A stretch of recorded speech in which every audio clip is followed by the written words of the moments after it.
嘿，Hello， 帅哥。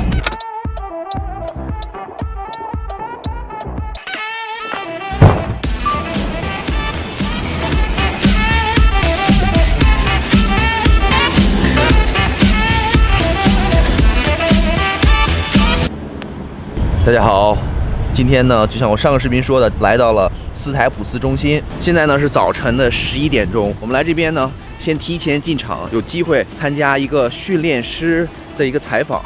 走哥，走。哥，你吃光了。谢谢你哥。好危机啊！给你一些危机的意识，让你知道这个社会很危险，包不要随便放在地上。我们现在在拿票。等着进去，大家看我今天状态不太好，这还长了一颗粉刺，主要这2天都没有怎么休息好，希望今天能问到大家一直想问的问题。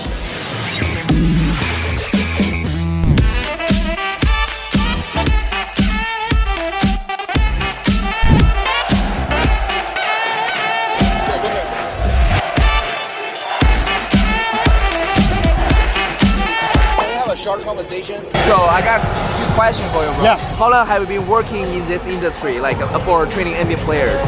So my first year was, I'm gonna age myself right now. My first year was 1995, and I worked here for the Los Angeles Clippers. And then in 1996, they hired me full time on their medical staff as one of the trainers. Awesome, that's awesome. Yeah. So what kind of players? Who have you been training with? For the first 8 years, I worked here for the team. Yeah. 16 years ago, I left the team and I started training players individually. I started Lamar Odom. I have Blake Griffin for many years. James Harden with the Houston Rockets. I had James for many years. Yeah. Right, I've worked with Kevin Durant, and now I work with DeAndre Jordan full time. Awesome. And I've been with DeAndre for about 5 years now. So basketball-wise, those are probably the biggest. Anthony Davis. By the way, do you think he will come to Lakers this year? I don't know if I'm allowed to answer that question. Some question related to the training, which is your job. Like, how did NBA player keep their body during those intense schedule along the year, and still can maintain that muscle mass like Antetokounmpo, LeBron James? It's changed a lot in the 20 or 25 years because you used to see it was only the top players in the league that really trained through the off season. About 10 years ago, that started to change, and all the players now train very hard during the off season. I agree. I think in the last 5 or 6 years, and particularly the last probably 3 years, we've really seen an emphasis on the recovery, which we didn't see before. It was, you wanted to train as hard as you possibly could, and there was no regard for rest and recovery. And now that's actually swung the other way. It's more maintenance during the season. We're not trying to make any gains, so to speak. We're trying to just maintain what we gain during the off season. Got it. So basically, you put a lot of mass, or put a lot of body weight during the off season. That's right. To get it bigger. During the season, the biggest job is just recovery and stay and maintain that level. Exactly, because these guys are playing. You know, they're playing every other night, sometimes back-to-back nights. Yep. So normally, do you help any NBA players warming up routine? I'll give you an example of DeAndre Jordan, who I worked with today before the game. Now he's got a sprained ankle. In general, so today he has a 12:30 game today. We met at the arena at 9 a.m. We did some soft tissue work. So I used the gun. I used a lot of it on his lower body because I'm trying to keep it all loose. Then he gets on the table. And we have a massage therapist who actually then uses their hands to stretch him out. Then he comes out here and he gets some shots up and he works on his skill work. And then he goes in the back. He has a little bit of a pregame meal. Then they'll watch film. And then they'll come back out here again and they'll warm up one more time right before they play. So he'll come back out and he'll use the hypervolt again. Wow, that's a lot like routine. Like it's a long day. It's a very long day. I think that's what fans don't realize, what time that they get here and how much work it is before the game starts. Exactly. And what's crazy is on top of that, when the game ends, the guys will go in the back and they'll ice down, and we'll actually do another routine to kind of cool them down and recover so that they're ready to go again the next morning. Exactly. Every body part is a lot of money.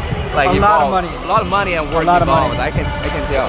One of the things I like to tell the guys is that if you can just extend your career 1 year, right, just 1 season longer than you might have played, it's worth millions of dollars. Exactly. Yeah. Not only to them personally, but their team and the merchandise that they sell, and you know, it's a very big business. It's all about recovery and longevity. That's right. Curious about your career.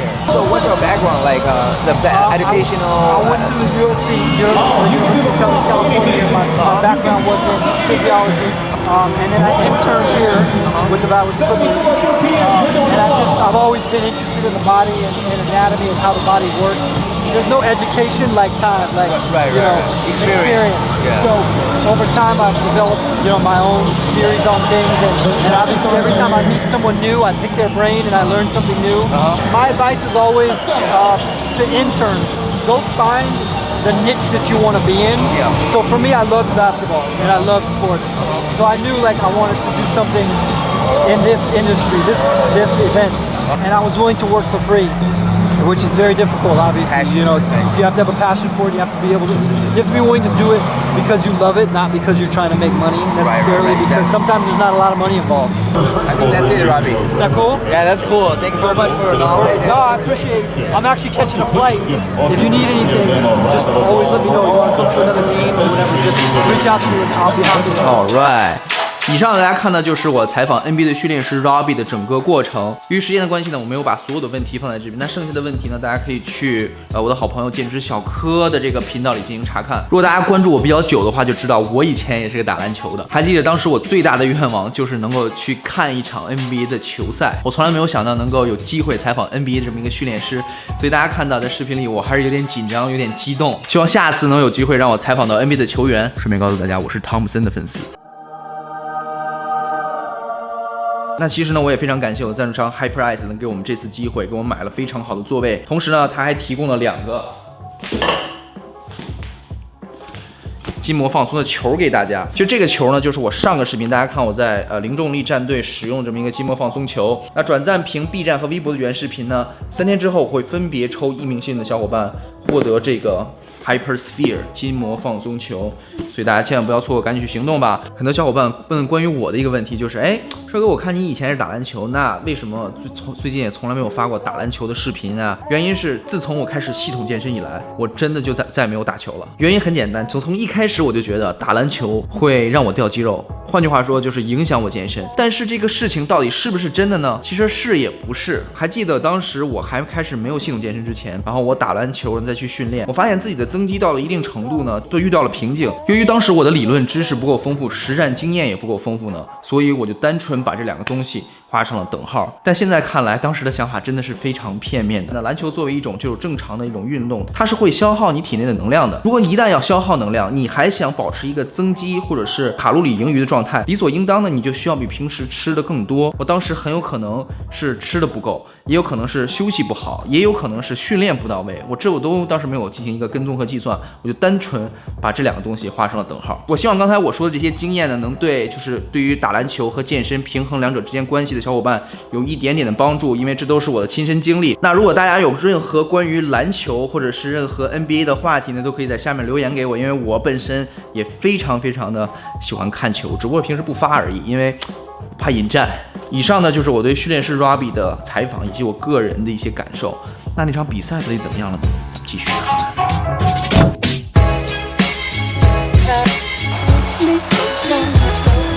比赛马上就开始了，今天呢是快船对纽约尼克斯。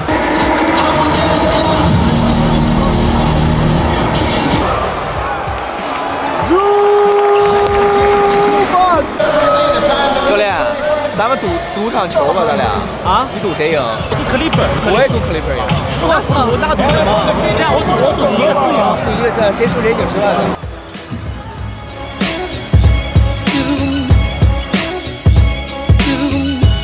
Without have no soul.